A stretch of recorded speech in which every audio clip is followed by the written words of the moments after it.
introduction.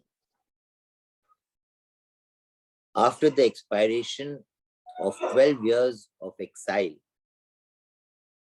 and residing in an unknown place for 1 year, the Pandavas demanded half of their kingdom from Duryodhana, as was his promise. But he refused to give even as much land as could be covered by the point of a needle without waging war. I think all of us would be familiar with the story of the Mahabharata.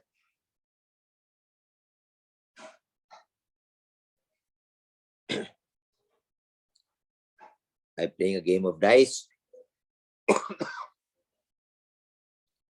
Duryodhana took over half of the kingdom that was rightfully the Pandavas, with the condition that after 12 years of exile, they had to stay in 1 year, for 1 year in a place where they should not be discovered. And in the event they were discovered during that 1 year, they would again have to go in for a further 12 years of exile and again 1 year of unknown residence. But after spending the 12 years of exile and 1 year in the unknown residence, unknown place,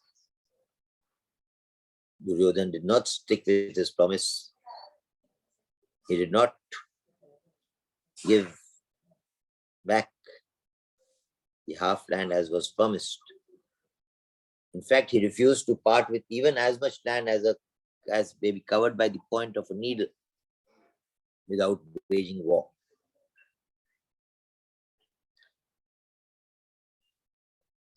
The Pandavas sought permission from their mother Kunti and accepted the challenge of the war. This is very important. We usually understand that the Pandavas fought for their right. The Pandavas fought after taking permission from their mother, after taking permission from Kunti. It is not a war that the Pandavas waged to avenge, to take revenge, to take the rights, to take what they felt was rightfully theirs. No. This war is called a war of righteousness, Dharma Yuddha. Righteousness or Dharma, what we call.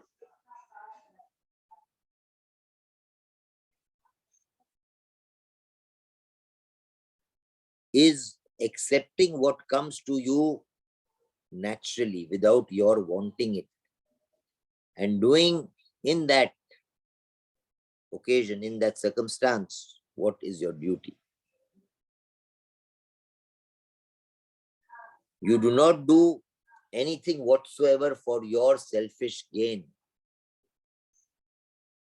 If you're doing anything for yourself, to that extent, it is not the dharma that we are talking about.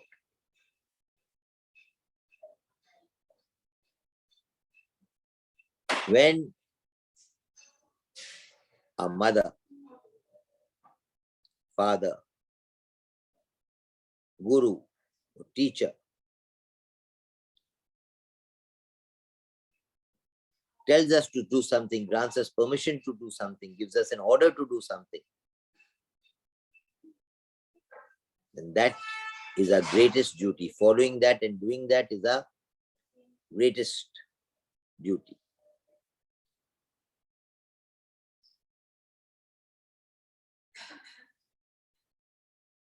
Kunti gave the permission for war.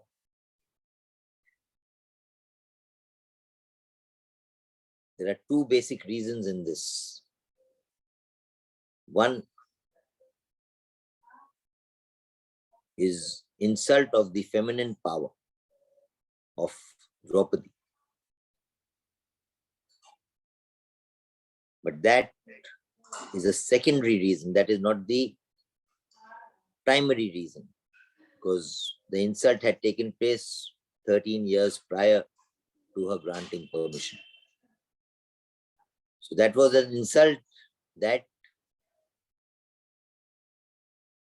Kunti, Draupadi, they bore it. From one perspective, they forgave. We say that Draupadi did not forgive. She remembered it. She wanted to take revenge. That's another story. But as far as Kunti is concerned, that was not the main reason why she gave permission. The main reason was insult of Krishna. Krishna comes as a peace messenger. He shows his cosmic form to everybody present.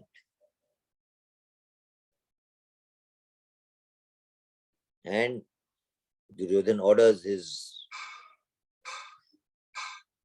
guards to arrest him. He insults Krishna. That insult of Krishna, you can say, was the trigger point of the Mahabharata war.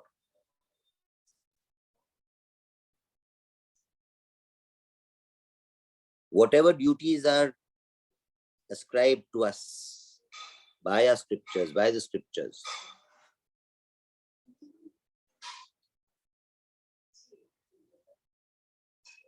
are not following them or contravening them is insulting God. Because the scriptures are the voice of God, are the directions of God.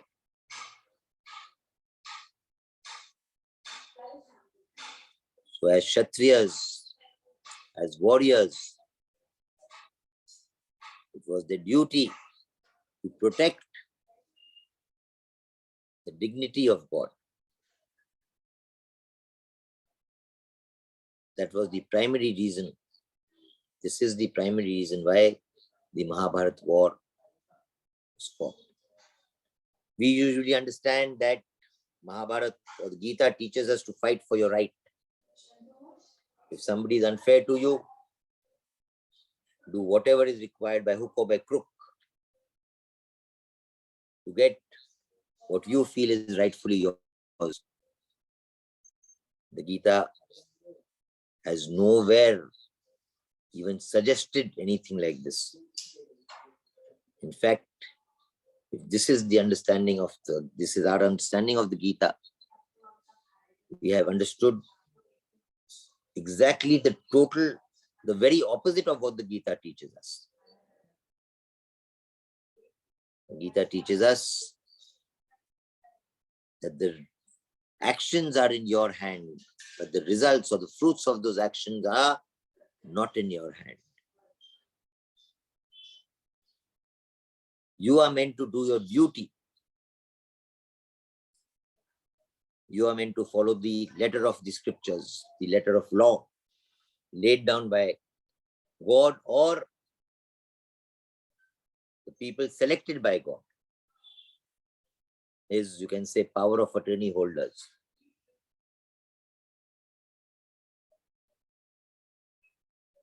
And you are in no way concerned with the fruit of your actions. The fruit, the giving of fruit is directly supervised and controlled and executed by him himself. Karmanyavadikaraste ma phaleshu kadachana. And he does not make the slightest error in executing or distribution of fruits. Each and every living being gets exactly what he deserves. You cannot get the fruit of a seed that you have not sown. You will only get the fruit of the seeds that you have sown.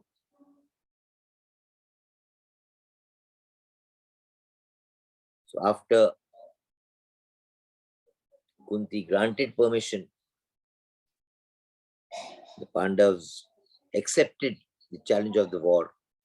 After this decision, both the Kauravas and the Pandavas began preparation for the war. Sage Vedyas had great affection for Dhritarashtra, the blind king of Hastinapur. Due to his affection, he said to Dhritarashtra, war and massacre of the Kshatriyas is inevitable.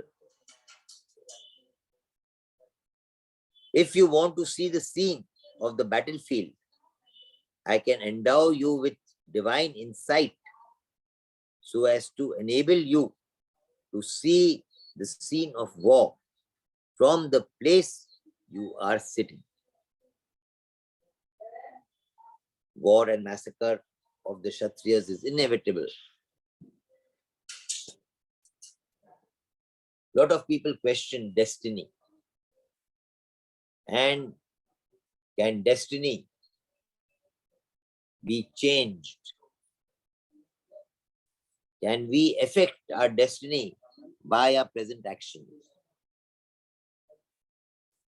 So we must understand this.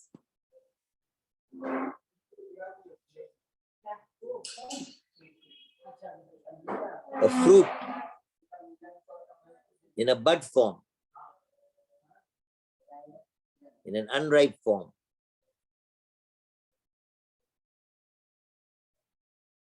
can be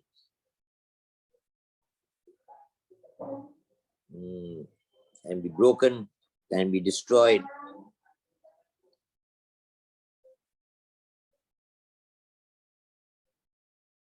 In an immature form, I would say. Take an example of a seed has not matured completely. Till it has not matured, till it has not germinated, till it has not sprouted, we can destroy it. But once it has sprouted, once it has germinated, then we have to bear its consequences. So the massacre of the Kshatriyas, Vedyas is saying that is inevitable. That means the past actions have matured. Now, since he loves, he has great affection for Dhritarashtra, he gives him the option of seeing the battlefield if he wants to. Dhritarashtra said, I have been blind all my life. Now I do not want to see the slaughter of my own kith and kin. But I want to hear the details of the war. Then sage Vyas said,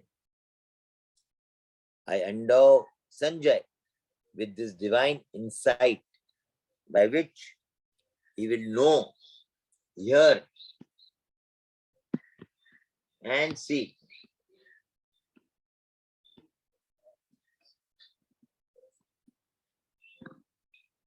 not only the incidents of the battlefield, but also the ideas in the minds of the warriors, and will narrate them to you. He will not only see the incidents of the battlefield, but also the ideas in the minds of the warriors. He will hear them and will narrate them to you. Saying so, sage Vyas endowed Sanjay with the divine vision.